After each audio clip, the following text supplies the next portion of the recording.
Mi nombre es Carmen García y tengo 34 años. Acababa de heredar 29 millones de euros y corría a casa para darle a mi marido la noticia que cambiaría nuestras vidas. Pero nunca llegué. Un camión se estrelló contra mí y desperté sola en el hospital. Cuando por fin pude contactar con mi marido, Marcos, no estaba preocupado. Estaba molesto. Me dijo que no tenía tiempo ni dinero para una perdedora y colgó. Días después, entró en mi habitación del hospital vistiendo un traje nuevo de marca, de la mano de su nueva mujer. Arrojó los papeles del divorcio sobre mi cama, pero cuando su nueva esposa, una abogada de alto nivel, me miró a la cara, gritó y dejó caer su caro maletín de Loewe. Mi marido no tenía ni idea. Ella era mi abogada, la que gestionaba mi fideicomiso de 29 millones de euros. Antes de continuar la historia, déjame saber desde dónde estás viendo esto en los comentarios. Y si alguna vez te ha traicionado la persona que se suponía que más te quería, dale al botón de me gusta y suscríbete, porque no te vas a creer lo que pasó después. El pitido fue lo primero que registré. Un pipipí agudo y constante que atravesaba la niebla de mi cabeza. Intenté abrir los ojos. Las luces fluorescentes de la habitación del hospital eran como cuchillos apuñalando mi cerebro. Estaba en el Hospital Universitario La Paz, en Madrid. La habitación era fría, estéril, y olía ligeramente a antiséptico y a algo metálico. Un dolor agudo y desgarrador me atravesó el pecho al intentar respirar hondo. Sentía como si mis costillas se estuvieran rozando entre sí. Todo volvió a mi mente en pedazos rotos y aterradores. El destello de unos enormes faros en mi espejo retrovisor, cegándome. El horrible y ensordecedor sonido del metal retorciéndose y el cristal haciéndose añicos. Y justo antes de eso, horas antes, la voz amable de un abogado mayor, el señor Roca, en un pulcro despacho del centro de la ciudad. Su oficina olía a libros antiguos y a cuero caro. Felicidades, señora García. Su tía Elvira le ha dejado todo su patrimonio. El fideicomiso está valorado en 29 millones de euros. 29 millones. Un número tan grande que parecía irreal. El dolor en mi pecho me devolvió al presente. Estaba viva. Había sobrevivido. Mi cuerpo se sentía como un peso de plomo, magullado y roto, pero estaba respirando. Busqué frenéticamente mi teléfono en la mesilla de noche. Estaba allí, en la bandeja de metal junto a un vaso de plástico con agua, pero estaba destrozado. La pantalla era una telaraña de cristales rotos, completamente negra, inútil. Busqué a tientas el botón de llamada a la enfermera, mis dedos débiles y torpes. Lo presioné una y otra vez. Mi marido, Marcos, ¿dónde está? ¿Sabe que estoy aquí? Esas fueron las primeras palabras que logré articular cuando se abrió la puerta. Entró una enfermera. Era una mujer mayor, con el uniforme de un azul desvaído. Su rostro era amable, pero marcado por el profundo agotamiento de alguien que ha visto demasiado. Su placa de identificación decía Pilar. Se movía con una eficiencia practicada, revisando el goteo intravenoso conectado a mi brazo, sus ojos mirando el monitor cardíaco. Me miró con una profunda lástima que aún no entendía. Cariño, dijo la enfermera Pilar, su voz baja y cansada. Llevas aquí 4 días. Estuviste en coma. La cosa estuvo muy reñida durante un tiempo. ¿4 días? Mi voz era un graznido seco. Mi garganta parecía papel de lija. ¿Dónde está Marcos? Mi marido, Marcos Aguilar. Debe de estar muerto de preocupación. ¿Ha llamado? ¿Está en la sala de espera? Estaba desesperada, aferrándome a la idea de que él corriera por el pasillo. La enfermera Pilar suspiró. El tipo de suspiro que te prepara para malas noticias. Evitó mi mirada por una fracción de segundo, lo suficiente para que se me encogiera el estómago. No ha venido ningún hombre llamado Marcos a visitarte, cariño. Ni una llamada, ni un mensaje dejado en recepción. Teníamos tu nombre como Carmen García y pusimos a Marcos Aguilar como tu contacto de emergencia. Lo llamamos varias veces. Nadie contestó. No, eso es imposible, susurré, negando con la cabeza, lo que envió una nueva ola de dolor a través de mi cráneo. Él debe de estar fuera de la ciudad. Su startup. Viaja por su startup. Estaba poniendo excusas. Lo sabía. Pero la alternativa era demasiado horrible para aceptarla.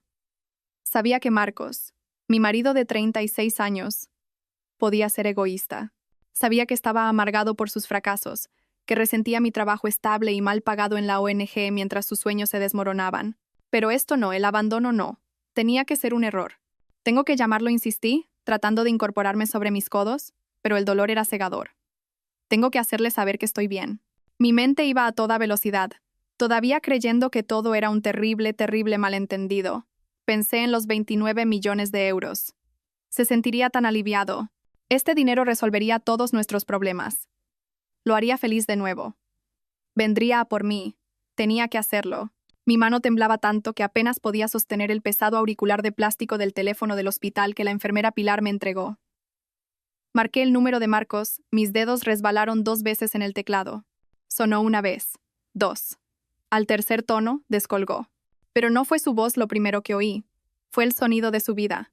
Música alta, el tintineo de copas y la carcajada aguda de una mujer de fondo. Estaba en una fiesta. ¿Qué? Ladró al teléfono, su voz cortante y molesta, como si yo fuera una teleoperadora interrumpiendo su cena. Marcos, susurré. Mi voz se quebró y se me escapó el primer sollozo. Marcos, soy yo.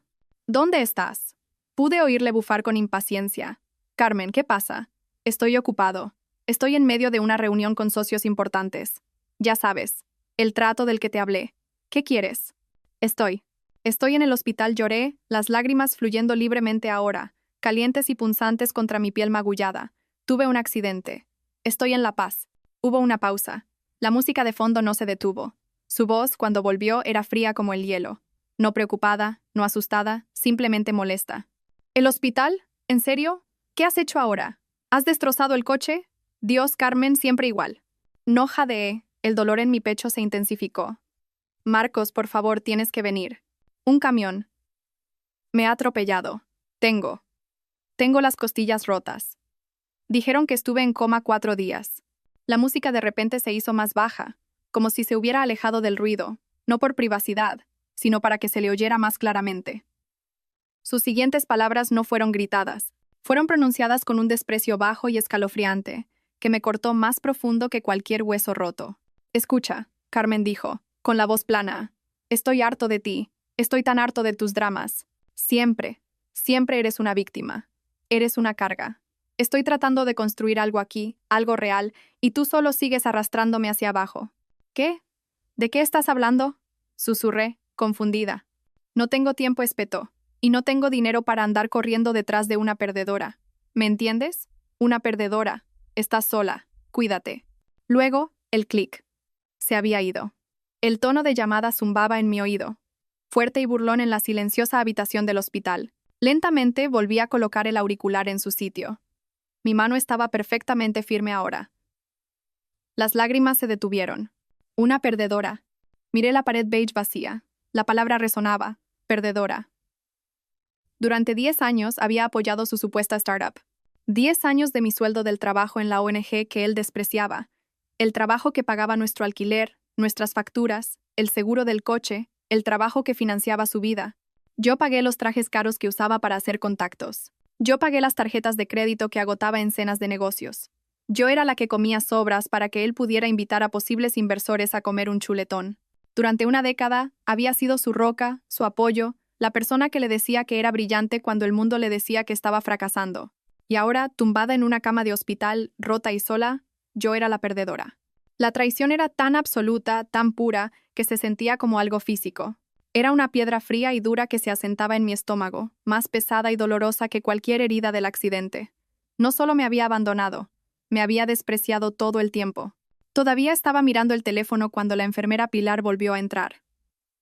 Llevaba una pequeña bandeja con un vaso de agua y unas pastillas. Debió de ver la expresión de mi cara. Las lágrimas habían desaparecido. El shock las había congelado. Solo sentía frío. Dejó la bandeja en la mesa rodante, su movimiento lento y deliberado. ¿Te ha dicho eso, verdad, cariño? Su voz era suave, pero había un filo duro en ella, una ira que no estaba dirigida a mí. ¿Te ha llamado perdedora? Solo asentí, con los ojos fijos en la pared beige frente a mi cama. La palabra perdedora resonaba en mis oídos una y otra vez. Pilar suspiró ese mismo suspiro cansado y sabio. ¿Una perdedora? ¡Qué gracioso! Ha estado viviendo como un rey. Esa tarjeta American Express oro tuya debe de tener un límite bastante alto. Mi cabeza se giró bruscamente hacia ella. El movimiento repentino envió una punzada de dolor candente a través de mis costillas, pero mi mente fue de repente más rápida que el dolor. ¿Qué? ¿De qué estás hablando? Las alertas de la tarjeta de crédito, dijo, bajando la voz. El departamento de facturación del hospital recibe una notificación cuando la tarjeta del paciente registrada se está usando mucho, en caso de fraude. Alguien gastó 5.000 euros en la tienda del Loewe de la calle Serrano ayer por la tarde. y otros 2.000 en el asador La Vaca Dorada la noche anterior. Supuse que era la familia. Me quedé completamente helada. ¿Qué? Eso. Eso es imposible. Mis tarjetas están en mi cartera. ¿Mi cartera? Está en mi bolso. La policía debe tenerlo del accidente. Oh no, cielo, dijo la enfermera Pilar. Dejó de ajustar mi gotero y me miró directamente a los ojos. Su rostro amable era ahora una máscara de sombría determinación. La policía no lo tiene. Lo tenemos nosotros. O más bien, lo teníamos. La boca se me secó. ¿Qué? ¿Qué quieres decir con que lo teníais? Respiró hondo, del tipo que se toma antes de dar una terrible noticia. Registros de seguridad. Tuvimos que revisarlos esta mañana cuando llegaron las alertas de facturación. Un hombre llamado Marcos Aguilar, tu marido. Vino aquí hace 4 días, el mismo día que ingresaste. Mi corazón martilleaba contra mis costillas rotas. Estuvo aquí, pero dijiste que nadie había venido a visitarme. Estuvo aquí, repitió, su voz plana y dura. Estuvo aquí mientras estabas en coma, pero no pidió verte. No le preguntó a un solo médico sobre tu estado. Fue directamente al mostrador de enfermería en la planta de admisión, mostró su DNI, dijo que era tu marido y que necesitaba recoger tus efectos personales para guardarlos a salvo en casa. Sacudió la cabeza con asco. Teníamos una enfermera nueva en el turno, su primera semana. No conocía el protocolo. Le creyó. Fue al depósito de objetos personales y le dio tu bolso. El aire se me escapó de los pulmones en un silbido silencioso. Estuvo aquí. Mientras yo estaba inconsciente, mientras luchaba por mi vida. Estuvo aquí no para sostenerme la mano, no para rezar por mí. Estuvo aquí para robar mi cartera. Solo nos enteramos con certeza esta mañana, continuó Pilar, cuando cruzamos las alertas de fraude con el registro de visitas y el informe de incidentes de objetos personales. Te robó, Carmen, mientras estabas aquí tumbada. El shock fue tan total, tan absoluto, que fue casi clarificador. Era una cuchilla fría y afilada deslizándose entre mis costillas rotas, perforando algo más profundo que cualquier hueso. El dolor físico del accidente no era nada. Esta era la verdadera herida. Este era el ataque. El hombre que había amado, el hombre al que había apoyado, me había robado la cartera mientras yo agonizaba. Dejé de llorar. No fue una decisión. Las lágrimas simplemente se detuvieron, como si el grifo se hubiera cerrado violentamente. El dolor punzante en mis costillas, el dolor en mi cráneo, la rigidez dolorosa en mi cuello, todo se desvaneció, se silenció, fue reemplazado por un vacío profundo, agudo y terriblemente claro. Era un frío tan profundo que quemaba. Estuvo aquí. Ese único hecho resonaba en el silencio de mi mente. Estuvo aquí, en este hospital, hace 4 días. Sabía que estaba inconsciente. Sabía que estaba luchando por mi vida, y no pidió verme. No le preguntó a un solo médico si viviría o moriría. Fue a recepción y robó mi bolso. Robó mis tarjetas de crédito mientras yo agonizaba. Y entonces, como la última pieza de un rompecabezas horrible que encaja en su lugar, me golpeó. No fue un pensamiento gradual. Fue un impacto violento. Un segundo impacto tan brutal como el primero. El último recuerdo, el de justo antes de los faros, se volvió de repente vívidamente claro. Ya no era un fragmento borroso y onírico. Era nítido. Estaba sentada en mi coche en el aparcamiento del bufete Roca y Asociados. El olor del hormigón húmedo y el cuero viejo de mi Honda de 10 años.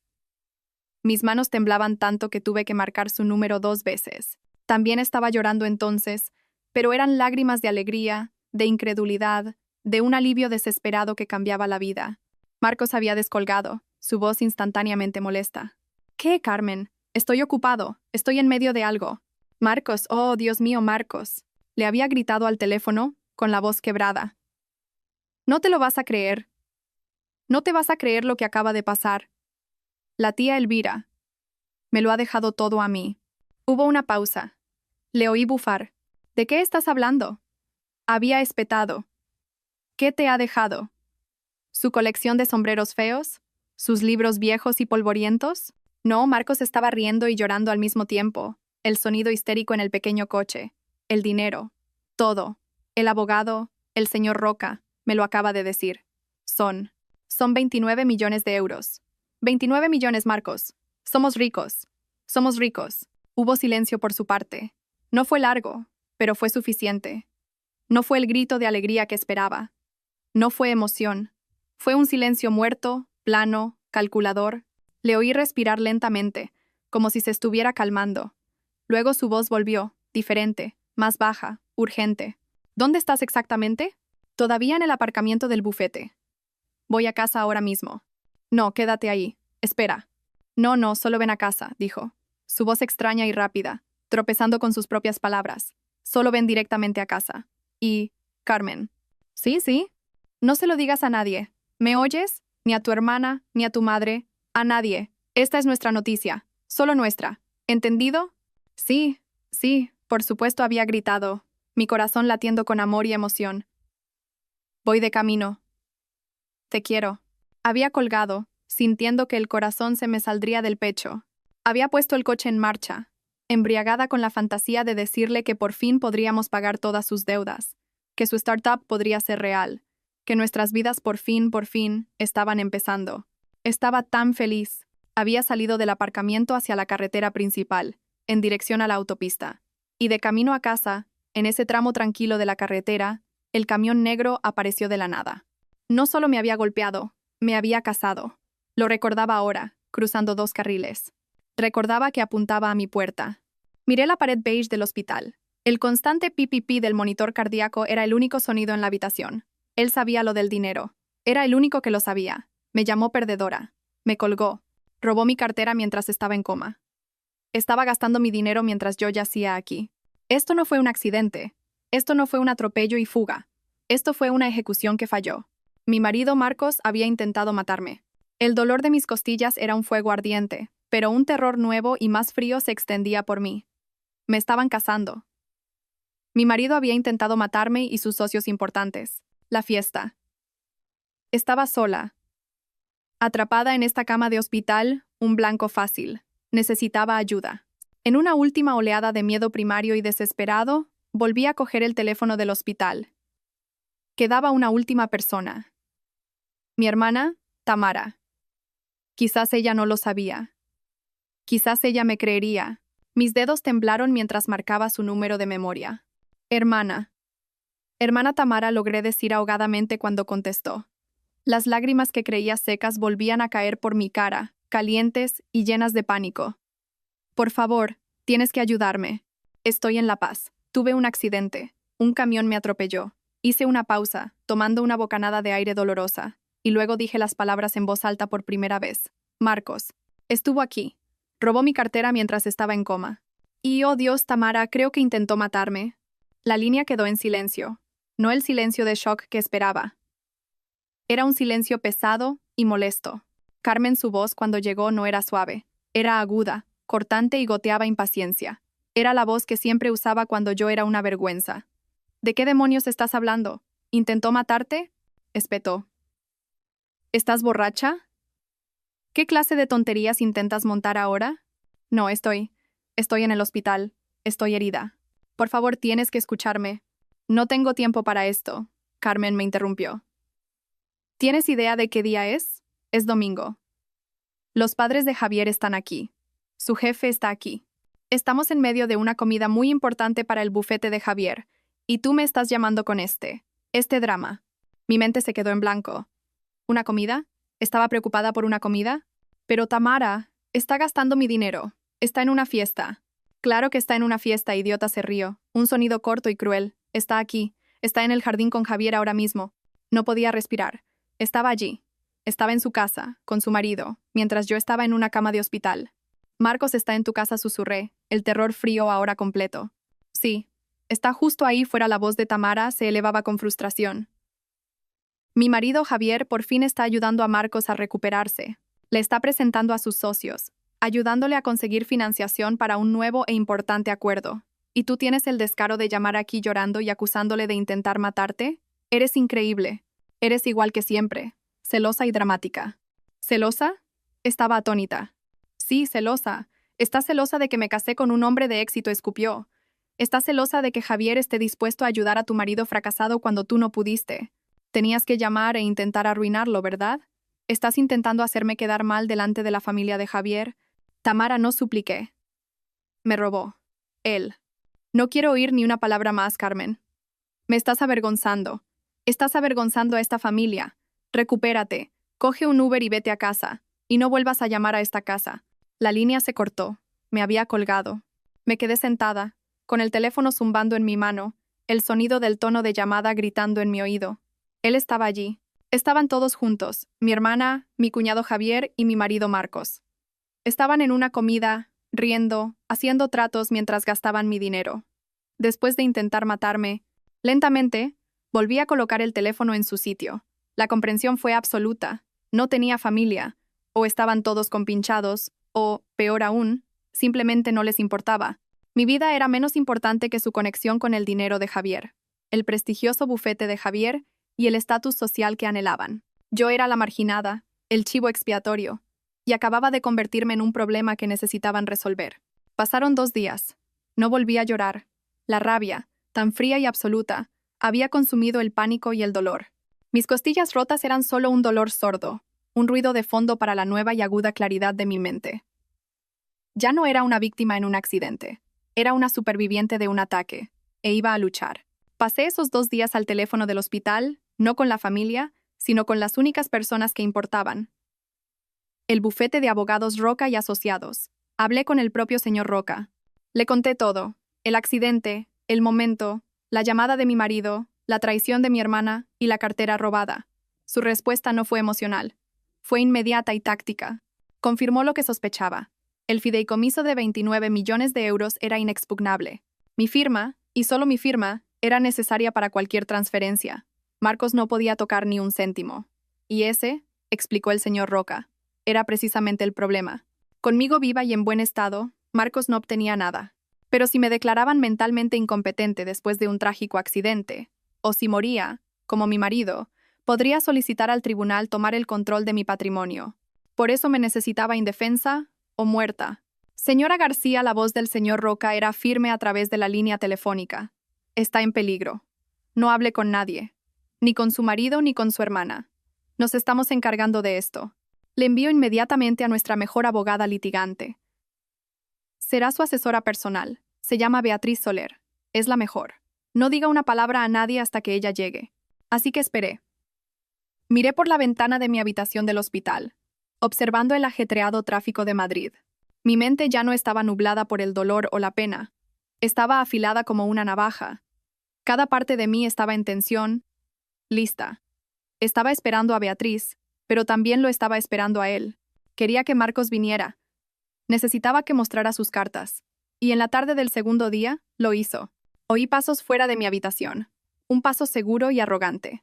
Lo conocía demasiado bien. La puerta de mi habitación, la 204, no se abrió suavemente. Fue abierta de golpe, chocando contra la pared con un estruendo que hizo que mi corazón diera un vuelco. Estaba aquí. Marcos entró. No era el hombre con el que había hablado por teléfono 2 días antes. No era mi marido molesto, frustrado y fracasado. Esta persona era un extraño. Llevaba un traje nuevo de marca, de un azul marino intenso y rico, que parecía increíblemente caro bajo las duras luces del hospital. Supe con una certeza repentina y nauseabunda que mi tarjeta oro había pagado ese traje. Su pelo estaba recién cortado, un corte afilado y perfecto que debía haberse hecho esa misma mañana. Sonreía. No era una sonrisa cálida. Era una sonrisa fría, afilada y victoriosa que me erizó la piel. Era la sonrisa de un depredador que por fin, había acorralado a su presa. Pero no estaba solo. Se hizo a un lado, sosteniendo la puerta como si fuera un perfecto caballero. Una mujer entró detrás de él. Me di cuenta con una sacudida de pura intimidación, la mujer con más aspecto de poder que había visto en mi vida. Era alta e increíblemente elegante. Llevaba un traje de diseño estructurado de color crema, que, estaba segura, costaba más que todo mi sueldo de un año. Sus tacones resonaban con una autoridad aguda y fuerte en el suelo de linóleo. En una mano, llevaba un oscuro y reluciente maletín de Loewe. Su pelo estaba recogido en un moño severo y perfecto, y su maquillaje era impecable. Irradiaba un nivel de riqueza y poder que solo había visto en las películas. Se me cayó el estómago a un pozo frío y oscuro. Beatriz Soler. Tenía que ser ella. Este era el nombre que me había dado el señor Roca. Era la mejor abogada litigante, la mejor abogada de su bufete, la que se suponía que vendría aquí a protegerme. Pero no estaba aquí para protegerme. Entraba del brazo de mi marido. Miró a Marcos con una sonrisa cariñosa e indulgente, y luego sus ojos se posaron en mí. Su mirada recorrió mi cuerpo, tumbado en el camisón de hospital barato, almidonado y de color azul pálido. Se fijó en mi pelo despeinado y enmarañado. Vio los feos moratones púrpuras y amarillos de mi brazo, el tubo intravenoso pegado a mi mano. Su expresión, que había sido tan cálida para Marcos, se congeló al instante. Me miró con un desdén aburrido y clínico. Era la mirada de alguien que está a punto de pisar un insecto y le molesta que le vaya a ensuciar el zapato. «Oh, mira eso». La voz de Marcos retumbó en la habitación. Era jovial, fuerte, como si estuviera saludando a un viejo amigo en una fiesta abarrotada. «Sigue viva». Se rió, un sonido profundo y feo que retumbó en su pecho. «Tengo que ser sincero. Realmente pensé que ya estarías muerta». «Supongo que esos médicos son mejores de lo que pensaba». «Qué pena». La boca se me secó. No podía encontrar mi voz. Mi corazón martillaba contra mis costillas rotas. Solo lo miré a él y luego a esta mujer aterradora. Esto era una pesadilla. Esto era una trampa. Marcos, susurré finalmente, mi voz un graznido ronco y débil. ¿Qué? ¿Qué estás haciendo aquí? ¿Quién es esta? Se rió. Una carcajada genuina y sonora, como si acabara de contar el chiste más gracioso del mundo. Pasó de largo mi cama y se paró junto a Beatriz, deslizando un brazo posesivo y suave alrededor de su pequeña cintura. La atrajo hacia él y ella se apoyó, su mano perfectamente cuidada descansando en su pecho. Se inclinó y la besó, un beso largo, húmedo y posesivo en la mejilla. «Carmen, me ofendes», dijo, haciendo un puchero de falsa simpatía. «¿Es esa forma de saludar a tu marido y a tu reemplazo?» Señaló a la mujer a su lado, su sonrisa ensanchándose para mostrar todos sus dientes. «Carmen, quiero que conozcas a Beatriz. Ella es, bueno, es mi todo, mi socia, mi protectora, mi nueva esposa». Dejé de respirar. El pi del monitor cardíaco junto a mi cabeza pareció hacerse más fuerte, más rápido, gritando en el repentino silencio. «Bueno, lo será», se corrigió, agitando la mano como si fuera un detalle menor e insignificante. «Es mi abogada primero, por supuesto, y tan pronto como termine de limpiar este desastre». Agitó la mano en mi dirección. Me señaló en mi cama, con mis costillas rotas. «Tan pronto como esté legalmente libre de esta basura, entonces será mi esposa. Nos casaremos en Italia. Ya ha reservado la villa en el lago Como». La mujer, Beatriz, finalmente habló. Su voz era exactamente como esperaba, suave, profunda y completamente indiferente, como si estuviera pidiendo un café. «Marcos, cariño, ¿podemos acelerar esto? Dijiste que estaba lista para firmar. Tengo una reserva a las 3 en el Bacania y no quiero llegar tarde». «Claro, nena. Lo que sea por ti». Marcos le sonrió, sus ojos llenos de adoración. Luego se volvió hacia mí y todo su rostro cambió. La máscara feliz y triunfante se desvaneció. Sus ojos se volvieron planos, muertos y fríos. Metió la mano en el bolsillo interior de su chaqueta de traje nueva, la que yo pagué, y sacó un grueso fajo de papeles legales doblados. Caminó hacia el lado de mi cama. Se paró sobre mí, sosteniendo los papeles. «Ha sido un verdadero problema, Carmen». Una verdadera decepción, siseó, su voz baja y venenosa. Y luego arrojó los papeles. No me los entregó. Los arrojó con fuerza. Aterrizaron en mi manta, el borde afilado del papel de tamaño legal golpeando mi pecho magullado, enviando una sacudida de dolor que me hizo jadear. «Fírmalo, ordenó». Miré hacia abajo. La página superior decía: «Demanda de disolución de matrimonio. Papeles de divorcio». «No entiendo», tartamudeé, mis ojos saltando hacia Beatriz. «El señor Roca, del bufete, dijo que usted venía a ayudarme». Beatriz se rió de verdad. No fue un sonido agradable. Fue un ladrido corto, agudo y burlón. «¿Ayudarte, cariño? Mírate. Ni siquiera puedes ayudarte a ti misma. ¿Por qué demonios iba a ayudarte? Soy la abogada de Marcos y su prometida. Y francamente, toda esta situación me parece patética. Pero el bufete, Roca y Asociados. El bufete trabaja para sus clientes», dijo, golpeando impacientemente su caro zapato contra el suelo. «Y ahora mismo mi único cliente en esta habitación es Marcos. Es la mejor abogada de todo Madrid». Carmen, se jactó Marcos, inclinándose cerca. Pude oler su colonia cara, la que le había comprado por su último cumpleaños. ¿Y sabes lo que va a hacer por mí? Va a demostrarle al tribunal lo que llevo años diciendo. Que eres inestable, que estás loca. Se golpeó el dedo contra la sien. Y ahora, después de este terrible accidente, hizo comillas en el aire con los dedos. «Bueno, estás claramente incapacitada mentalmente. Estás traumatizada. No se puede confiar en ti para gestionar una gran suma de dinero, ¿verdad?» La sangre se me heló. El plan. Este era el plan. «No te saldrás con la tuya», susurré. Pero las palabras no tenían fuerza ni poder. ¿Salirme con la mía? Marcos se rió de nuevo. «Ya lo he hecho. Beatriz ya ha presentado la demanda. Tiene informes médicos. Tiene testimonios. ¿Testimonios de quién? De tu hermana, por supuesto, dijo. Como si fuera lo más obvio del mundo. Tamara estuvo más que feliz de firmar una declaración jurada, diciendo que ha sido inestable y celosa durante años. Tu madre también. Ambas están muy preocupadas por tu estado mental. Están de acuerdo en que yo debería ser el que gestione tu golpe de suerte. Se inclinó más cerca, su voz bajando a un susurro para que Beatriz no pudiera oír. ¿De verdad creías que podías ocultarme 29 millones de euros? Estúpida, estúpida mujer. ¿Pensabas que podías simplemente dejarme fuera? Tú. Intentaste matarme, respiré las palabras, pesadas y metálicas en mi lengua. Su sonrisa se desvaneció. Sus ojos eran puro hielo. Pruébalo, susurró de vuelta. Fue un trágico accidente. Estás confundida. Estás alucinando. Eso es lo que va a oír el juez. Se enderezó, ajustándose la chaqueta del traje. Así que, este es el trato. Firmas los papeles. Me cedes el poder notarial. Aceptas que no estás bien y que yo gestionaré tus finanzas. A cambio, cuidaré de ti. Me aseguraré de que tengas una bonita habitación en un centro estatal, uno tranquilo, donde no puedas hacerte daño. Cogió uno de los papeles y un bolígrafo, tendiéndomelos. O no firmas. Y Beatriz aquí te pintará como tan violentamente loca que el tribunal te quitará todo de todos modos.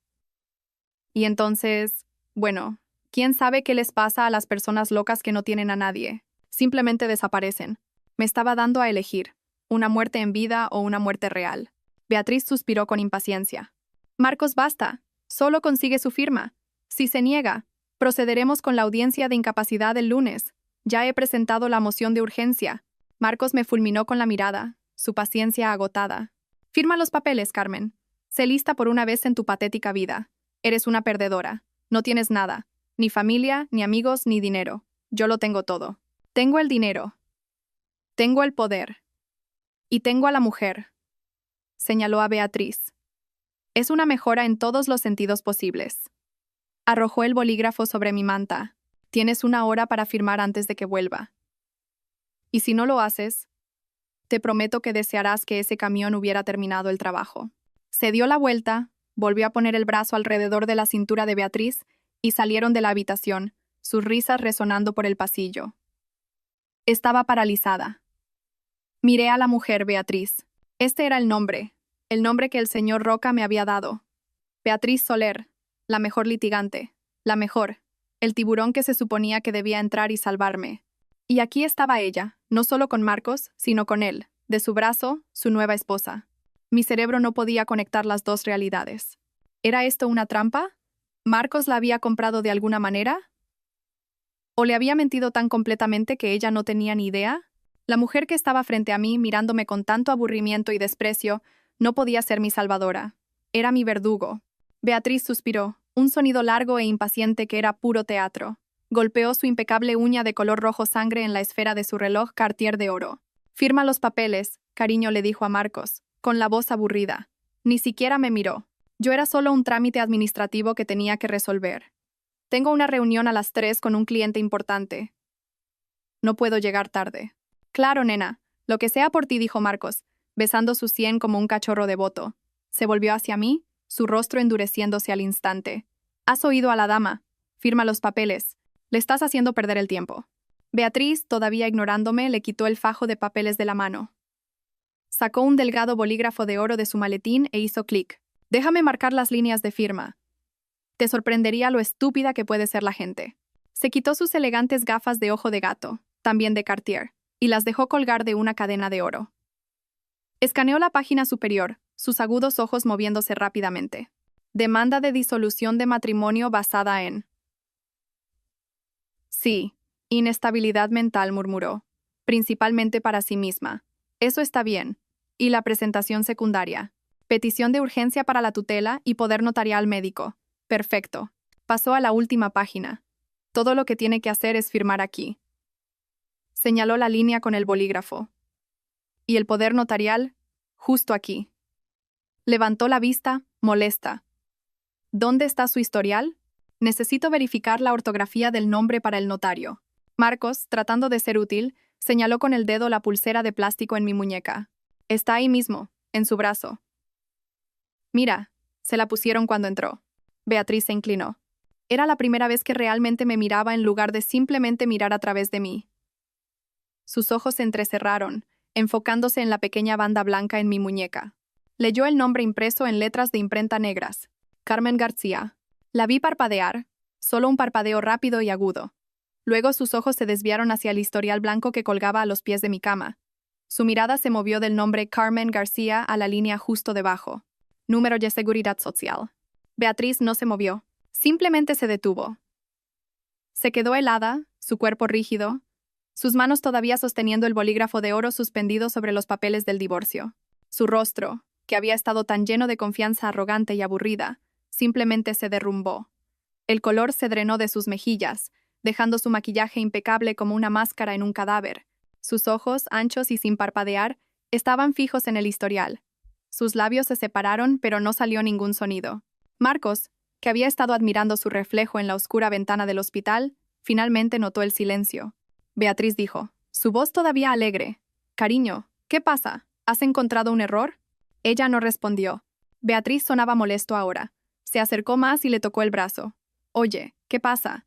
Beatriz emitió un pequeño sonido en su garganta, un pequeño jadeo ahogado. Dio un paso lento y rígido hacia atrás, alejándose de la cama, alejándose de mí. Luego otro paso. Su mano, la que sostenía su bolígrafo de 1000 euros, comenzó a temblar. La otra mano, la que sostenía su maletín de Loewe, se aflojó. El maletín, lleno de papeles, un ordenador portátil y probablemente una pequeña fortuna en artículos de cuero, se le escapó de los dedos. Cayó al suelo de linóleo con un golpe sordo y repugnante. El contenido se desparramó. Los papeles se esparcieron. Un estuche de maquillaje rodó bajo la cama. Ni siquiera se dio cuenta. Simplemente me miró, su rostro una máscara de puro, absoluto y demoledor horror. Levantó un dedo tembloroso y manicurado, apuntando directamente a mi cara. ¡Oh, Dios mío!, gritó. No fue un sonido pequeño. Fue un grito crudo, primario y aterrorizado que resonó fuera de la habitación y por el pasillo del hospital. Fue el sonido de una persona que acaba de ver un fantasma, o, peor aún, que acaba de darse cuenta de que ha cometido un error que le va a costar todo. Marcos saltó hacia atrás, genuinamente sorprendido. ¿Qué? ¿Qué pasa, Joder? Beatriz, ¿me has asustado? ¿Es contagiosa? ¿Qué le pasa? Beatriz giró la cabeza para mirarlo. Sus ojos ardían, salvajes, con un pánico que nunca había visto en nadie. Tú, chilló, su voz quebrándose. Tú, hijo de... Mentiroso estúpido, hijo de... Se volvió hacia mí, todo su cuerpo temblando. Parecía frenética, desesperada, como si yo fuera la que tenía el poder. Tú eres Carmen García, tartamudeó, señalando el historial.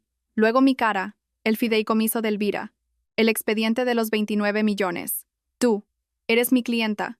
El silencio que siguió fue absoluto. Fue ensordecedor. El único sonido era el pi-pi-pi de mi monitor cardíaco, que de repente se aceleró. Marcos simplemente la miró, con la boca abierta, su rostro una máscara de total e idiota confusión. ¿Clienta?, dijo, forzando una risa nerviosa. Cariño, ¿de qué estás hablando? Es una don nadie sin un duro. Trabaja para una ONG. No tiene nada. ¡Silencio! La voz de Beatriz ya no era un grito, era un rugido. La mujer aterrorizada y en pánico que había dejado caer su maletín había desaparecido, reemplazada en un instante por algo mucho más aterrador. La mejor litigante que el señor Roca había prometido estaba de repente aquí, sus ojos ardiendo con una furia fría y profesional que era 1000 veces más peligrosa que su miedo. Había sido engañada. La habían tomado por tonta. Y ahora estaba en modo abogada total. Soy Beatriz Soler, dijo, su voz baja, precisa y temblando de rabia contenida. Soy socia principal en Roca y Asociados. Mi bufete, el bufete del que me contrataste, es el ejecutor legal del fideicomiso Elvira García. Somos nosotros quienes gestionamos los 29 millones de euros que le pertenecían. Apuntó con ese mismo dedo tembloroso, pero ya no temblaba de miedo, temblaba de rabia. Apuntaba a Marcos. Y tú, estúpido hombrecillo, me contrataste. Viniste a mi bufete a contratarme para robarle dinero a mi propia clienta. Marcos era una estatua. Su sonrisa engreída y arrogante estaba congelada en su rostro, una máscara grotesca que se derretía lentamente en puro pánico incomprensible. Su rostro pasó de bronceado a gris y a un blanco enfermizo. Espera, un momento, tartamudeó, levantando las manos. Beatriz, cariño, estás confundida. Eres mi abogada, eres mi prometida. Yo te pagué. Te pagué esa enorme provisión de fondos esta mañana. ¿Me pagaste con qué?, chilló Beatriz, el sonido resonando en el duro suelo de baldosas. ¿Me pagaste con qué, Marcos? ¿Con esa brillante tarjeta American Express Oro que has estado mostrando toda la semana? ¿Con la que me llevaste a Loewe? ¿Con la que pagaste esa cena de 1.000 euros en la Vaca Dorada? ¿Con la que transferiste mi provisión de fondos esta mañana? Dio un paso hacia él, sus ojos entrecerrados. Vi el nombre en la tarjeta, idiota. Pensé que Carmen Aguilar era tu antiguo nombre para la cuenta. Es su tarjeta, es su cuenta. Me pagaste para robarle a mi clienta usando el propio dinero de mi clienta. ¿Tienes alguna idea de lo que has hecho? Y fue entonces cuando encontré mi voz. El dolor en mis costillas seguía ahí, pero no importaba. La traición de mi familia, el shock, todo se desvaneció, reemplazado por un núcleo repentino, duro como el diamante, de pura rabia fría. Usé la barandilla de la cama del hospital, y con un jadeo de dolor que me negué a dejar que se convirtiera en un sonido de debilidad, me incorporé. Ambos se volvieron para mirarme. Marcos parecía un animal acorralado. Beatriz me miró. Su rostro todavía furioso, pero ahora expectante. Mi voz, cuando hablé, no era el susurro débil y agudo de una víctima. Era baja, clara y estaba llena de hielo. No solo te pagó con mi tarjeta, abogada Soler. Los ojos de Beatriz se clavaron en los míos. Intentó matarme. El silencio en la habitación fue absoluto, roto solo por el constante y acelerado pitido de mi monitor cardíaco. ¿Qué?, susurró Beatriz, su furia dando paso a un nuevo y naciente horror. Creo que necesita escuchar toda la historia, dije, mi voz ganando fuerza. Hace 4 días, salí del despacho del señor Roca, su jefe. Acababa de hablarme de los 29 millones de euros. Estaba tan feliz. Pensé que por fin estábamos a salvo. Giré la cabeza y miré directamente al hombre pálido y sudoroso que todavía era mi marido. Lo llamé, dije, señalando a Marcos. Estaba en mi coche, en el aparcamiento. Lloré. Le dije que éramos ricos. Le dije que nuestras vidas iban a cambiar. Era la única persona en el mundo a la que se lo dije. Volví a mirar a Beatriz. Se quedó muy callado. Me dijo que viniera directamente a casa y que no se lo dijera a nadie, ni a mi hermana, ni a mi madre, a nadie. Menos de 2 horas después, en la autopista, un camión negro cruzó 2 carriles de tráfico y me estrelló contra una barrera de hormigón. El conductor nunca se detuvo. La mano de Beatriz fue a su boca. Y mientras yo estaba aquí dentro, continué. En coma, luchando por mi vida, él vino a este hospital. Pero no pidió verme. No le preguntó a un solo médico si iba a vivir. Fue a recepción. Les dijo que era mi amado esposo y pidió mi bolso. Dejé que las palabras flotaran en el aire. Robó mi cartera de mi cuerpo inconsciente. Ha estado de juerga gastando mi dinero. Tu loewe, tus cenas de chuletón. Todo. Y luego, como parte final de su plan, te contrató a ti, su nueva esposa, la mejor abogada de Madrid. Contrató a mi propia abogada para que me declararan mentalmente incompetente y así poder terminar el trabajo que empezó en la autopista. Beatriz dio un paso atrás. No fue un paso pequeño y vacilante. Fue un gran y violento bandazo, como si la hubieran empujado físicamente. Todo su cuerpo retrocedió de mi cama.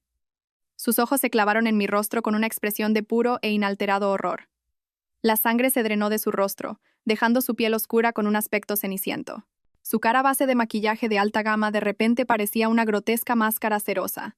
Podía ver su mente trabajando, los engranajes chirriando detrás de sus ojos anchos y aterrorizados. Podía ver el momento exacto en que toda la horrible imagen se ensambló en su cabeza. Esto no era solo un caso de un prometido infiel. Esto no era solo un divorcio simple, aunque desordenado. Ella, Beatriz Soler, socia principal, la mente legal más aguda de Madrid, había sido estafada. Había sido utilizada como un peón en un elaborado y vicioso plan. Acababa de estar aquí, en esta habitación de hospital, y había amenazado a su propia clienta. En nombre de Marcos, había presentado una petición fraudulenta en el tribunal para declarar a su propia clienta mentalmente incompetente. Había aceptado una provisión de fondos, una enorme, que fue pagada con dinero robado, el dinero robado de su clienta. Esto no era solo negligencia profesional. Esto era inhabilitación. Esto era conspiración criminal. Esto era cómplice de fraude. ¿Y Dios? Tal vez incluso cómplice de intento de asesinato. Toda su vida, su carrera impecable, su sociedad duramente ganada, su boda en el lago Como, su maletín de Loewe ahora destripado en el suelo. Todo se estaba convirtiendo en humo justo delante de ella. Su miedo, tan crudo y palpable por un segundo, se agrió al instante. Se endureció, se afiló, se cristalizó en algo más. Se convirtió en la furia justa, candente y autoprotectora de un depredador acorralado. Ya no era la prometida de Marcos. Era un tiburón que acababa de darse cuenta de que estaba enredado en una red e iba a abrirse paso a mordiscos, e iba a destruir lo que se interpusiera en su camino. Su cabeza se giró lentamente para mirar a Marcos. Marcos, que seguía allí de pie, su rostro una imagen perfecta de estúpida y pánica confusión. Todavía estaba tratando de procesar la línea de su clienta. Cuando Beatriz habló, su voz no era un grito. Era peor. Era un siseo bajo, gutural y venenoso. Un sonido tan lleno de odio que parecía enfriar el aire de la habitación. Tú, susurró, su voz temblando con una rabia tan profunda que era casi silenciosa. Me dijiste que tu esposa te había dejado. Marcos se estremeció. Beatriz, cariño, puedo explicarlo. Ella. Me dijiste que te había abandonado. La voz de Beatriz subía ahora ganando poder. Me dijiste que se había fugado con otro hombre. Me dijiste que estaba desaparecida. Se acercó a él y él instintivamente retrocedió. Me dijiste que estaba vaciando vuestras cuentas conjuntas. Continuó, su voz un latigazo en la habitación. Me dijiste que era vengativa, que era inestable, que tenía un historial de delirios paranoicos. Me juraste que era mentalmente inestable. Estaba gritando las últimas palabras. Me suplicaste que te ayudara. Dijiste que necesitabas proteger tus activos de tu esposa loca y desaparecida. Te sentaste en mi despacho. Me cogiste la mano y lloraste. Lloraste. Gusano patético y mentiroso. Me utilizaste. No, cariño. Ella es. Marcos estaba en pleno pánico. Miró desde el rostro furioso y contorsionado de Beatriz hacia mí, sentada en la cama, observando. No vio aliados. No vio escapatoria. Vio el final de todo su plan. Su traje nuevo, su mujer nueva, su vida nueva. Todo se había ido. Estaba atrapado. Y como cualquier animal atrapado, se volvió vicioso. «Está mintiendo», rugió, su rostro poniéndose de un rojo intenso y manchado. «Es ella. Es ella la que lo hace. Está tergiversando todo. Se está aliando conmigo. Está tratando de atraparme». Estaba desesperado. No le quedaba encanto, ni salida lógica. Todo su futuro estaba sentado en esa cama, un testigo vivo, que respiraba y hablaba de sus crímenes. Le quedaba un último movimiento primario. Silenciar al testigo.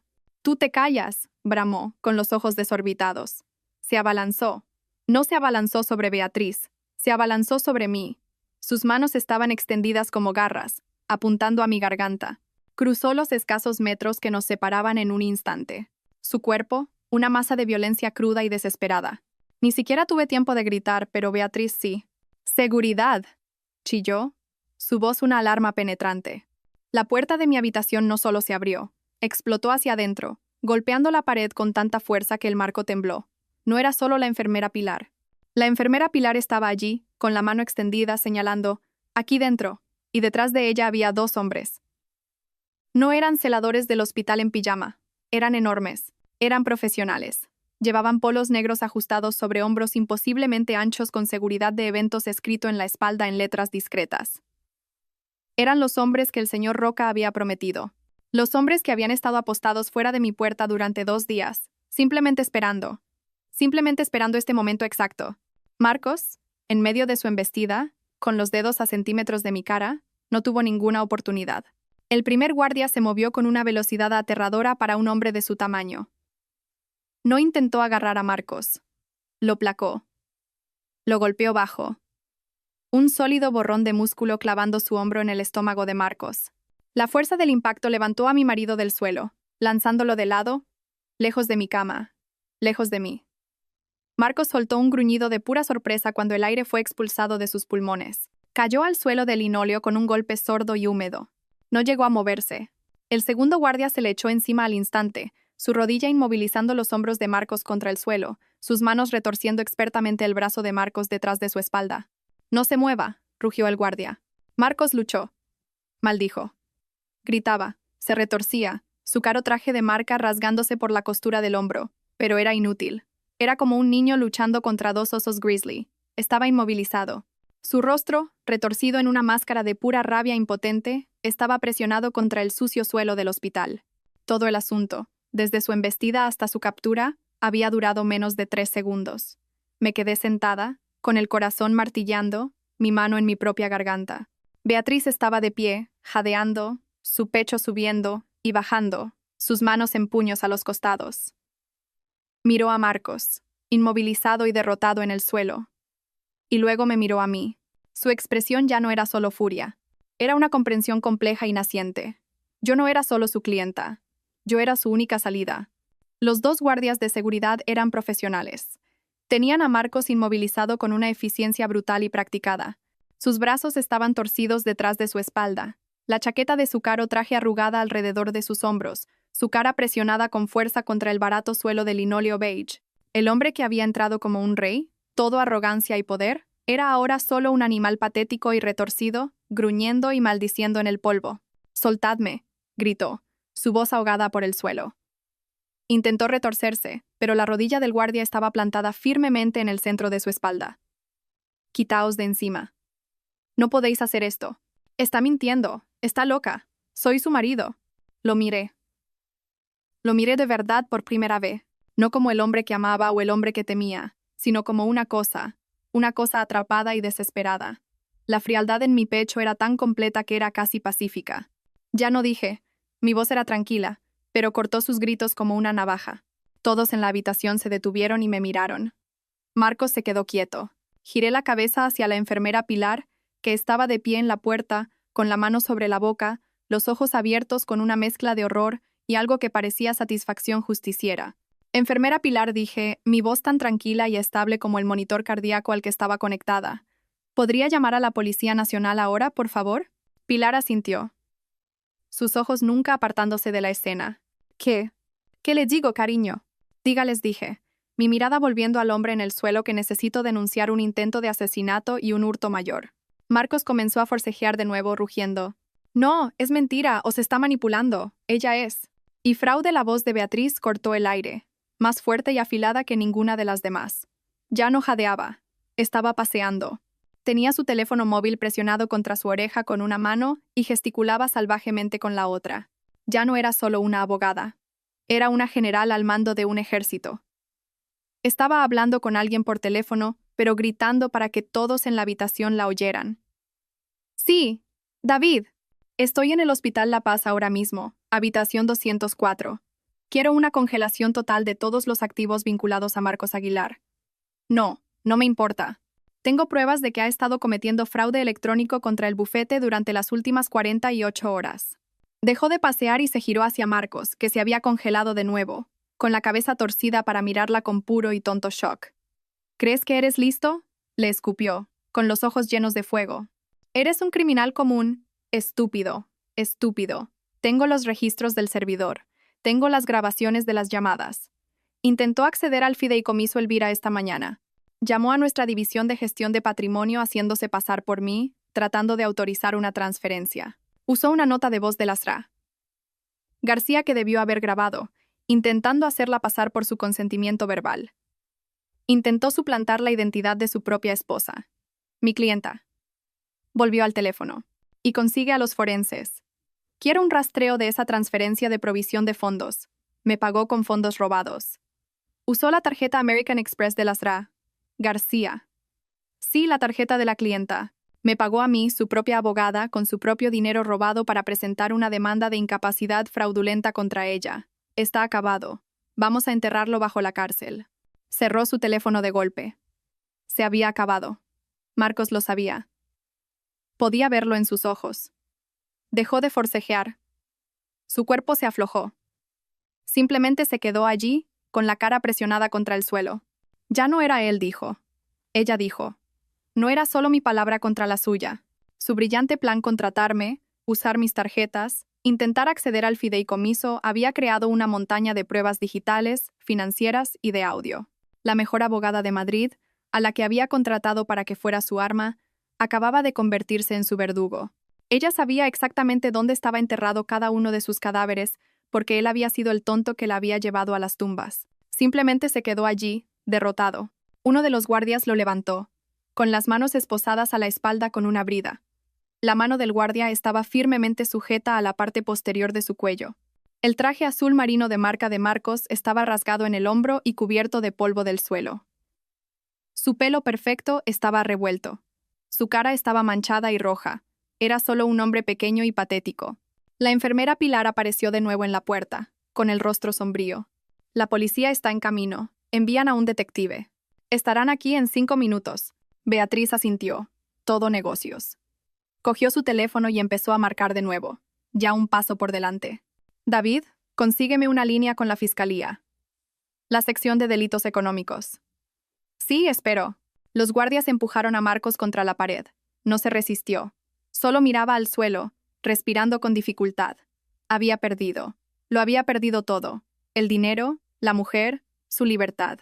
Y se lo había hecho todo a sí mismo. Justo cuando la enfermera Pilar terminó de hablar, 2 policías uniformados aparecieron en la puerta, con expresiones sombrías. Los guardias de seguridad se retiraron inmediatamente, entregando a Marcos a la policía, quienes lo levantaron de la pared y comenzaron a esposarle las manos a la espalda con esposas de metal, reemplazando la brida. El clic metálico de las esposas al cerrarse fue el sonido más fuerte de la habitación. Marcos había estado flácido, derrotado, pero el toque frío y duro del acero pareció devolverlo a la vida. Una última y desesperada oleada de rabia narcisista inundó su sistema. Sabía que estaba acabado, pero no iba a caer solo. Iba a provocar un último incendio. De repente se puso rígido. Su rostro, que había estado pálido y derrotado, se tornó de un rojo intenso y manchado. Sus ojos, salvajes y llenos de odio, se desviaron más allá de los policías, más allá de los guardias, más allá de Beatriz, y se clavaron en mí. «¡No ganarás!», gritó, su voz quebrándose con puro e inalterado odio. Se abalanzó hacia adelante de nuevo, incluso con las manos esposadas, obligando a los oficiales a forcejear con él. «No ganarás, zorra», prácticamente escupía, con el rostro contorsionado. «Te crees muy lista, ¿eh? ¿Crees que lo has descubierto todo? ¿Crees que hice esto solo?» Beatriz y yo nos congelamos. Todas las personas en la habitación se quedaron quietas. Miré a Beatriz, sus ojos, agudos y analíticos, se encontraron con los míos. ¿Solo? ¿Qué? ¿Qué has dicho?, pregunté, mi voz apenas un susurro. Marcos me oyó y se rió. No fue la risa segura y encantadora que solía conocer. Fue un sonido agudo, histérico y roto. Fue la risa de un hombre que no tenía nada que perder y quería arrastrar al mundo entero con él. «¿Eres tan estúpida?», Carmen graznó mientras los oficiales comenzaban a arrastrarlo hacia la puerta. «¿Crees que esto me detiene? ¿Crees que esto se ha acabado? Yo solo soy el principio». Torció la cabeza, luchando contra el agarre del oficial, sus ojos todavía fijos en mí. «No conseguirás ni un céntimo, ni uno. Se lo voy a decir a Tamara. Se lo voy a decir a Javier. Ellos lo saben todo». La sangre se me heló. Tamara, mi hermana, Javier, su marido. «No dejarán que te salgas con la tuya», gritaba Marcos ahora, su voz resonando por el pasillo mientras lo sacaban de la habitación. «Tu cuñado pijo, tu precioso y poderoso Javier. Tiene contactos que ni te imaginas, estúpida. Me sacará por la mañana. Se encargará de mí. Te enterrará. Terminará el trabajo. Nunca, nunca ganarás». El oficial de policía finalmente lo empujó fuera de la vista. Sus gritos se hicieron más débiles por el pasillo, pero la amenaza permaneció flotando en el aire estéril de mi habitación de hospital como una nube tóxica. Miré a Beatriz. Su rostro estaba pálido. El fuego triunfante en sus ojos había desaparecido, reemplazado por una nueva comprensión fría y calculadora. Esto no había terminado. Esto ya no se trataba solo de Marcos. Él era solo un peón. Se trataba de toda mi familia. Se trataba de mi hermana Tamara. Y se trataba de su poderoso, conectado y rico marido, Javier Soto, el hombre que había estado en la comida con Marcos, el hombre que realmente estaba al mando. La habitación quedó repentinamente, sorprendentemente, silenciosa. Los únicos sonidos eran el eco decreciente de los gritos de Marcos por el pasillo y el ritmo constante y rítmico de mi monitor cardíaco. Los 2 policías me dieron un sombrío asentimiento y siguieron a sus colegas, dejándonos a Beatriz, a la enfermera Pilar y a mí en la habitación. La enfermera Pilar comenzó a recoger en silencio el contenido esparcido del maletín de Loewe de Beatriz. Beatriz permaneció en medio de la habitación, de espaldas a mí. Estuvo perfectamente quieta por un largo momento, con los hombros rígidos. La vi tomar una respiración profunda y temblorosa, luego otra. Se inclinó lentamente y tomó su maletín de manos de la enfermera Pilar, su movimiento rígido. Se enderezó. Se ajustó la chaqueta de su traje de diseño, tensando la tela de color crema. Se alisó el pelo, que seguía perfecto. Cuando finalmente se dio la vuelta, la mujer aterrorizada e histérica que había gritado, «¡Oh, Dios mío!», había desaparecido. La prometida furiosa y traicionada que le había chillado a Marcos también había desaparecido. La persona que me miraba ahora era el tiburón que el señor Roca había prometido. Sus ojos eran fríos, claros y absolutamente letales. No había miedo. No había pánico. Solo había el enfoque plano y muerto de un depredador que acababa de identificar a su verdadero objetivo. No solo estaba enfadada, estaba insultada y en modo de control de daños. Caminó hasta los pies de mi cama, sus tacones resonando con una autoridad aguda y renovada. Señora García dijo, su voz ya no era un grito. Era un instrumento bajo, preciso y peligroso. Ese hombre nos engañó a las dos. Me tomó por tonta. Usó mi reputación, mi bufete y mi afecto para cometer fraude. Casi destruye mi carrera. Casi le cuesta a mi bufete su mayor cliente. Hizo una pausa y sus ojos, si era posible, se endurecieron aún más. Por eso, le debo una disculpa. Y a él le debo una lección. Una lección muy pública y muy dolorosa. Miré a esta mujer poderosa y peligrosa. No era mi amiga. No estaba aquí por amabilidad. Estaba aquí para proteger sus propios intereses, su bufete y su reputación. Pero en este momento, nuestros intereses estaban perfectamente alineados. Él había intentado destruirnos a las dos. Respiré, sintiendo el dolor en mis costillas, pero mi voz era tan fría y clara como la suya. Necesito una abogada, señorita Soler. Beatriz me miró, un destello de algo, tal vez respeto, en sus ojos. Continué. No necesito a su nueva esposa. No necesito a su prometida enfadada y despechada. Necesito a la mejor litigante de Madrid. Necesito al tiburón, porque él tenía razón en una cosa. Beatriz ni siquiera tuvo que preguntar. Lo sabía. Javier Soto dijo, el nombre sonando como una maldición en su lengua.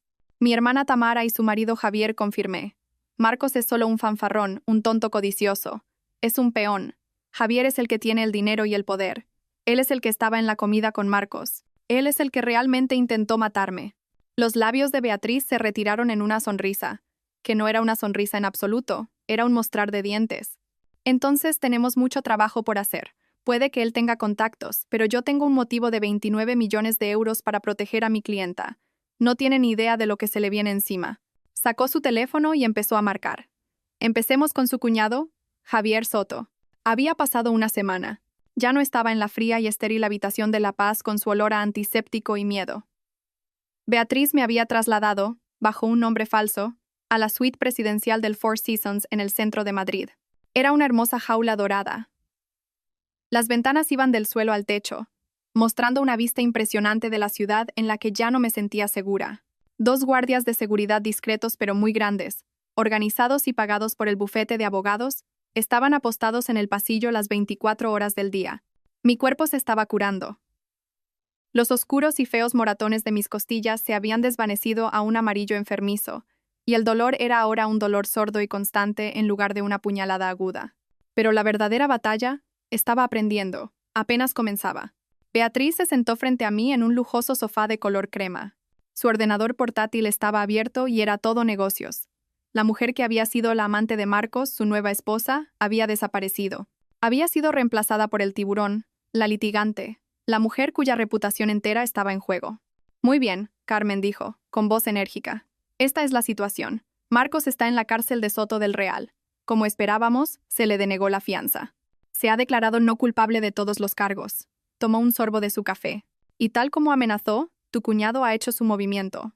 Javier Soto ha contratado a David Chen para representar a Marcos, el abogado penalista más caro y despiadado del país. Junto a ella, en un sillón a juego, estaba sentado un hombre llamado Miguel. Era lo opuesto a Beatriz en todos los sentidos. Parecía arrugado con una camisa de lino que estaba arrugada, y tenía los ojos cansados y pacientes de un hombre que lo había visto todo. Era el investigador privado y ex policía que Beatriz había contratado con mi dinero. Miguel se inclinó hacia adelante y abrió su propio expediente. Su voz era un grave bajo y constante. Empezamos con el camión, tal como pediste, era una aguja en un pajar. El conductor era bueno. Usó una matrícula clonada, pero encontramos una discrepancia en una cámara de peaje 3 salidas antes del lugar del accidente. La matrícula clonada tenía una pegatina de la ITV diferente. Conseguimos la matrícula real. Deslizó una fotografía granulada en blanco y negro sobre la mesa de café de cristal. Era el camión, capturado en un peaje. La matrícula está registrada a nombre de una empresa fantasma, dijo. Una sociedad limitada con sede en un paraíso fiscal. Se llama Soto Inversiones. Me reí. El sonido que salió de mí no fue feliz. Fue un sonido corto, agudo y amargo que me sobresaltó incluso a mí. Beatriz levantó una ceja. ¿Conoces ese nombre? Oh, conozco ese nombre, dije. Las palabras sabiendo a veneno. Soto Inversiones S.L. Así lo llama. Su fondo de inversión personal. Mi cuñado. Tuve que explicar. Mi hermana, Tamara, se casó con Javier Soto. Javier. Viene de una familia de dinero de toda la vida del barrio de Salamanca. Es director gerente en una gran firma de inversión y nunca ha dejado que mi familia olvide que él es mejor que nosotros. Miré por la ventana. Nos odia en realidad. Cree que estamos por debajo de él. Pero mi hermana Tamara lo adora. Adora la gran casa en La Moraleja, el club de campo, los amigos pijos. Haría cualquier cosa por seguir siendo la Sra. de Javier Soto. Y durante años, en cada Nochebuena, en cada comida familiar, he tenido que sentarme allí y escuchar a Javier presumir de su fondo personal, Soto Inversiones, y de cómo lo usa para hacer jugadas inteligentes y agresivas. Miguel asintió como si acabara de confirmar todo lo que ya sabía. Eso tiene sentido, dijo, y empujó otro papel sobre la mesa. Era una copia de una transferencia bancaria, porque el pago al conductor, una transferencia de 50.000 euros, fue enviado desde una cuenta gestionada directamente por Javier Soto. La transferencia se inició 2 días antes de tu accidente. Mi respiración se entrecortó, pero Miguel no había terminado. Y luego están las llamadas de la cárcel. Marcos es arrogante, pero también es estúpido. Cree que porque está hablando con su nuevo abogado, David Chen, todo es confidencial. Pero las llamadas a su familia no lo son. Conseguimos una orden judicial. Hemos estado escuchando. Presionó un botón en una pequeña grabadora digital que colocó sobre la mesa. La lujosa suite del hotel se llenó de repente con la voz aguda y de pánico de mi marido. Javier, escúchame. Tiene a Beatriz. Ella lo sabe. Tienes que sacarme de aquí. Tú, me lo prometiste. Me prometiste que esto sería limpio. Miguel le dio a parar. Luego, reproducir de nuevo. Una llamada diferente. Esta era a mi hermana. Tamara, tienes que obligarle. Dile a tu marido que más le vale no abandonarme aquí. Dile lo que te dije. Si yo caigo, vosotros dos caéis conmigo. ¿Me oyes? Dile que se encargue de eso, yo me encargaré de él. Miguel pulsó el botón de parar. El silencio en la habitación era absoluto. Ya no era una teoría, era un hecho.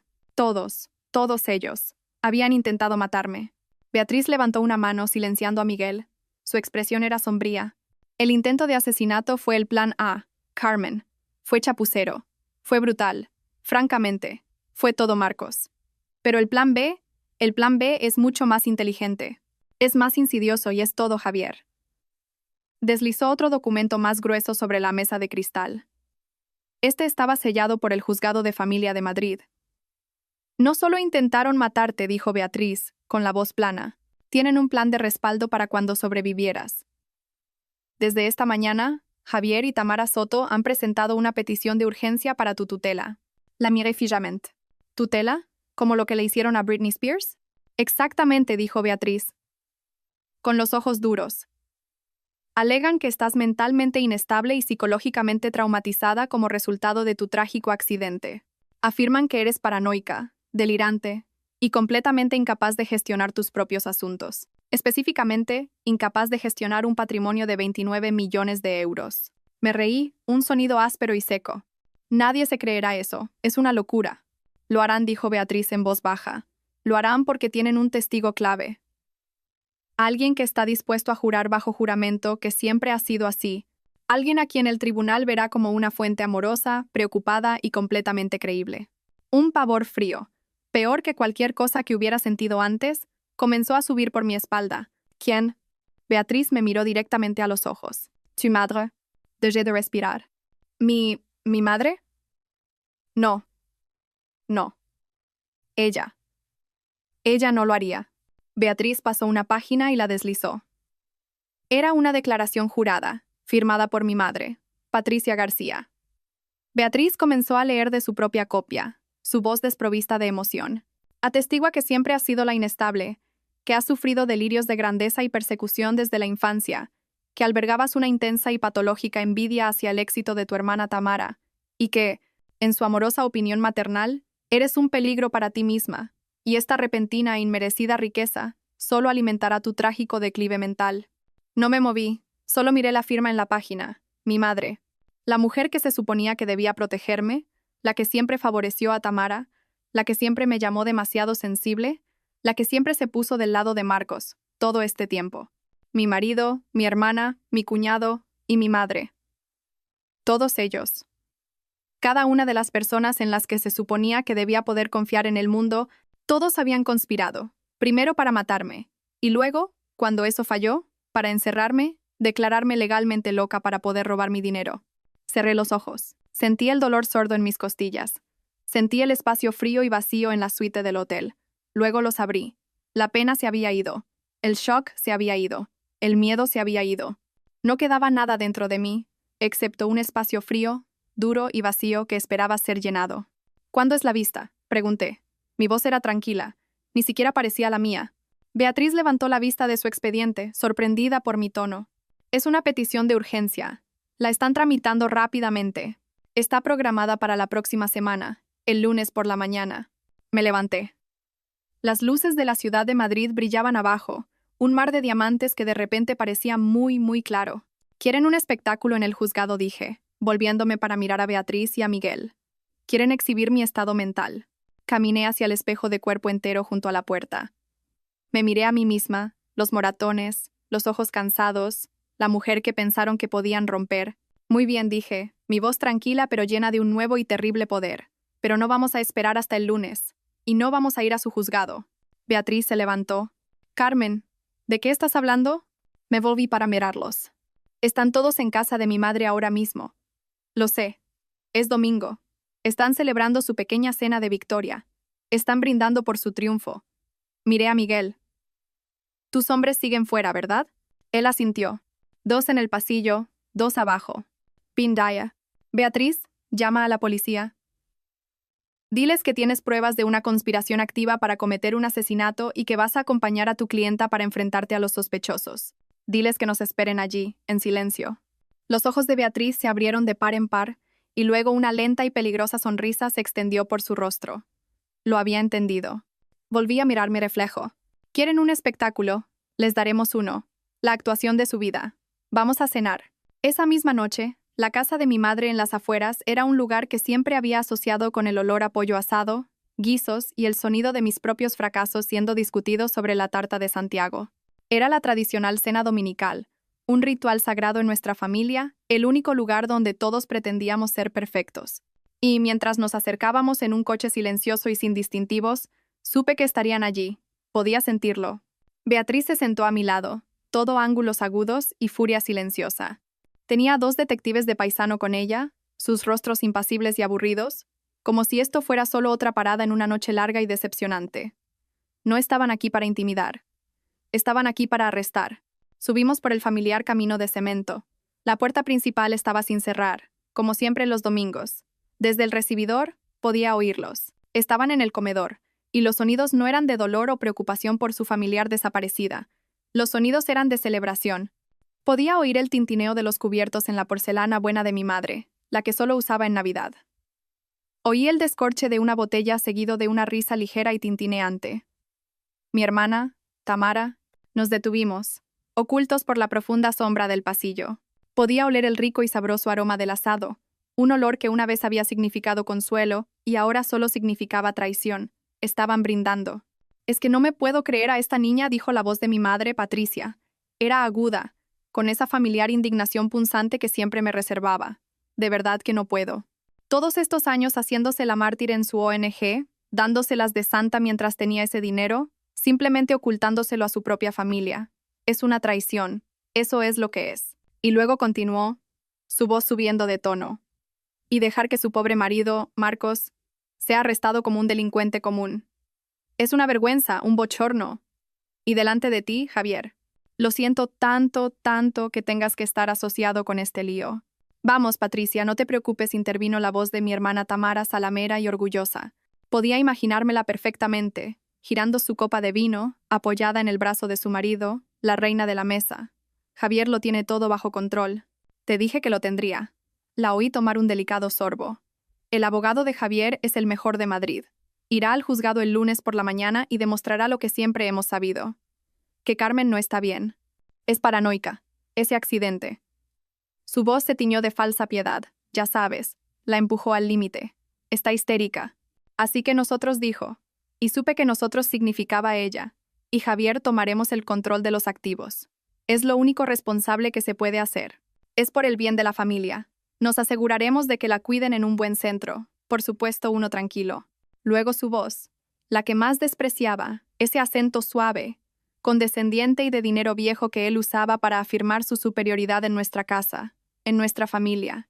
Exacto, Tamara, dijo Javier. Tu madre tiene razón en estar molesta, pero tú tienes razón en ser práctica. Oí el distintivo y caro tintineo de él al dejar su copa de vino. La mujer es incompetente. Ni siquiera puede gestionar su propio matrimonio, mucho menos una fortuna multimillonaria. Nunca pudo. Nosotros gestionaremos el dinero por ella. Piensa en ello como una comisión de intermediario. Una recompensa, en realidad, por todos los años que hemos tenido que aguantarla. Risas. Mi madre y mi hermana. Se rieron. Un sonido ligero, aéreo, aliviado. Se rieron de la broma. Ese fue el momento. Tomé una sola respiración profunda. El dolor en mis costillas era un fuego sordo, pero mi voz era puro hielo. Mentalmente inestable, Javier. La risa se detuvo. No se desvaneció. Se hizo añicos. Fue como si hubiera accionado un interruptor, sumiendo toda la casa en un silencio muerto, eléctrico y paralizante. Oí un tenedor caer contra un plato, el sonido resonando como un disparo en la habitación de repente silenciosa. Salí de la sombra y entré en la cálida luz del comedor. Los tres giraron la cabeza hacia la puerta al unísono. Sus caras. Veré sus caras en mis sueños por el resto de mi vida. La boca de mi madre estaba abierta, un trozo de comida a medio masticar, su mano congelada sobre su plato. La copa de vino de Tamara se detuvo a medio camino de sus labios, sus ojos abiertos con puro shock animal, el color drenándose de su rostro. Y Javier. Su sonrisa engreída, satisfecha, de club de campo se disolvió. No se desvaneció, se le cayó de la cara. Su piel, normalmente tan rosada y segura de sí misma, se volvió de un blanco pálido, enfermizo y calcáreo. Parecía que había visto un fantasma. Pero yo no era un fantasma. No era la Carmen débil y rota que recordaban. No era el chivo expiatorio con jerseys holgados del que podían burlarse y descartar. Había pasado 2 horas en el hotel preparándome. Llevaba un traje pantalón rojo intenso, afilado como una navaja.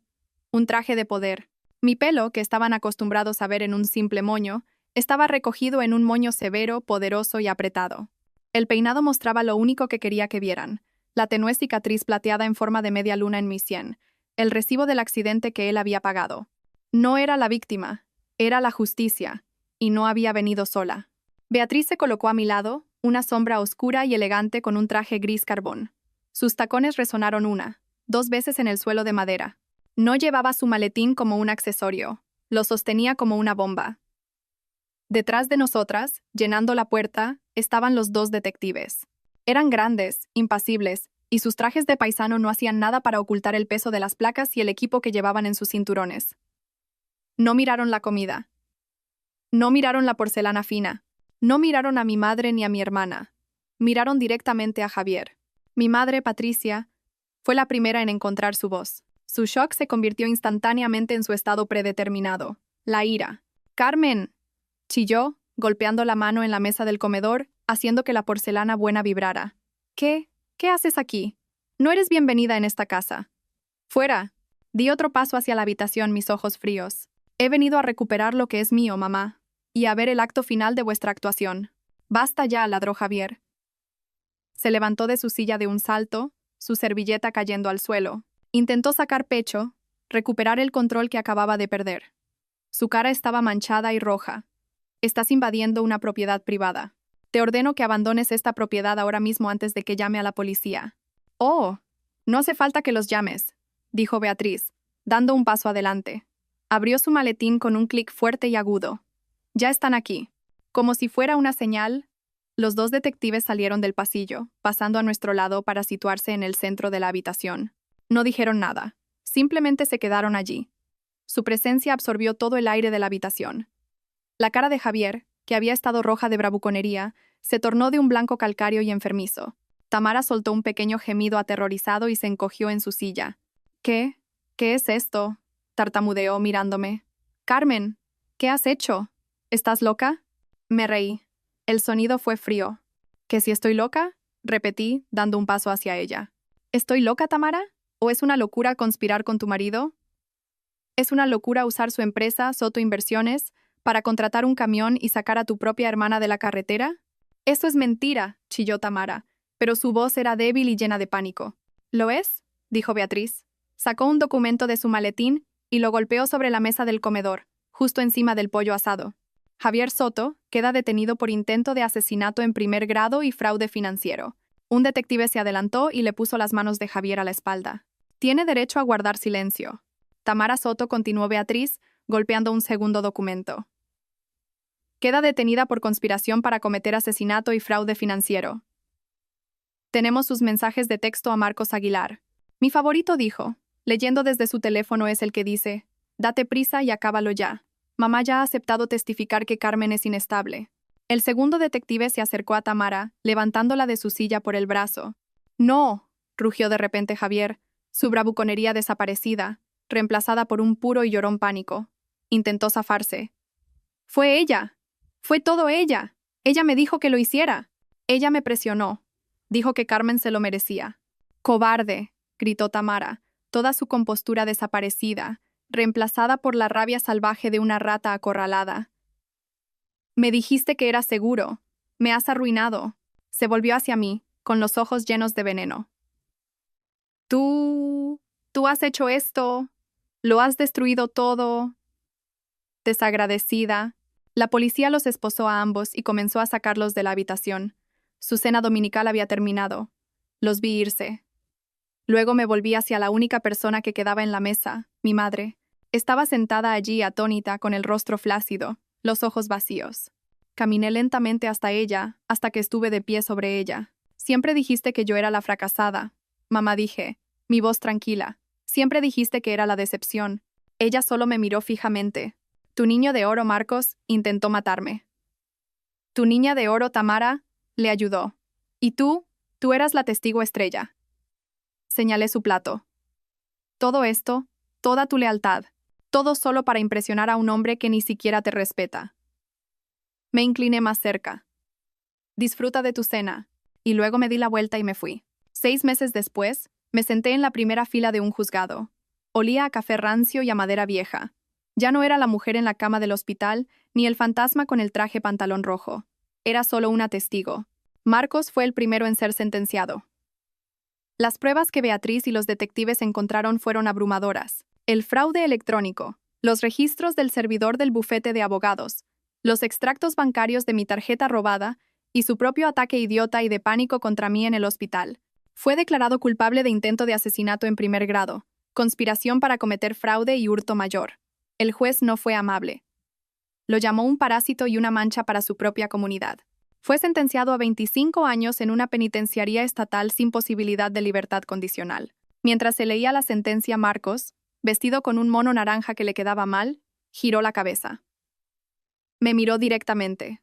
No esperaba remordimiento, no esperaba una disculpa, y no la obtuve. Sus ojos no estaban tristes, no estaban derrotados, estaban llenos de un odio ardiente y tóxico. No se arrepentía de lo que había hecho. Solo estaba furioso de que yo hubiera sobrevivido. Luego vino Javier. Mi cuñado, Javier Soto, el rey de nuestra familia, hizo lo que hacen todos los cobardes con dinero. Intentó llegar a un acuerdo. Para salvarse. Lo confesó todo. Admitió haber contratado el camión. Admitió haber financiado todo el plan. Admitió la conspiración. Y luego, con una desesperación patética y llorona, culpó a todos los demás. Le dijo al tribunal que fue manipulado, que fue presionado, que no estaba en su sano juicio, y señaló con el dedo directamente a mi hermana. Le dijo al tribunal que Tamara era la verdaderamente maestra, que era ella la consumida por los celos, que fue ella quien lo empujó, quien le dio la idea, quien dijo que me lo merecía. El juez no se lo tragó todo, pero la confesión le consiguió una sentencia reducida. No la libertad, pero un acuerdo. Javier Soto, el hombre de familia adinerada, fue sentenciado a 15 años por conspiración para cometer asesinato. Fue inhabilitado permanentemente para ejercer cualquier actividad financiera. Su carrera había terminado, pero la verdadera recompensa vino de su familia. Su rica familia del barrio de Salamanca, que había estado sentada en la sala del tribunal con cara de horror, No esperó a la apelación. La repudiaron a ella, no a él. Repudiaron a Tamara. La mujer que, a sus ojos, había corrompido a su hijo, que había traído esta vergüenza y este escándalo a su buen nombre. La dejaron sin nada, completa e inmediatamente. Perdió su casa, perdió su estatus, perdió su dinero y perdió a su marido. Fue condenada como cómplice y recibió 10 años. Lo perdió todo. Y mi madre, Patricia García, se sentó en la parte de atrás del juzgado sola. Había perdido a sus 2 hijos de oro, su hija perfecta y exitosa, y su yerno brillante y carismático. Todos se habían ido. Su mundo entero, el que había construido sobre las apariencias y el favoritismo, se había evaporado. Se quedó sentada allí, una viejecita, viendo cómo toda su vida se desmoronaba. Me ha llamado cientos de veces. Deja mensajes largos, incoherentes y llorosos. A veces está enfadada. A veces suplica. A veces solo llora. Nunca he contestado. No he contestado ni una sola vez. Esta es la lección que aprendí de toda esta pesadilla. Mi historia demuestra que a veces las personas que se supone que son tus mayores protectores son en realidad tus depredadores más peligrosos. El dinero, especialmente una gran cantidad como 29 millones de euros, no cambia a las personas. Simplemente revela quiénes eran en realidad todo el tiempo. Actúa como un foco, iluminando la codicia, los celos y la crueldad que se escondían en las sombras de la familia. Me llamaron perdedora, pero mi valor nunca fue definido por su validación. La justicia final no fue solo verlos ser arrestados, fue darme cuenta de que había sobrevivido, y que mi nueva vida se construiría sobre mi propia fuerza, lejos de su veneno. ¿Alguna vez un miembro de tu familia ha intentado convencerte a ti o a otros de que tú eras el inestable? Me encantaría leer tu historia en los comentarios.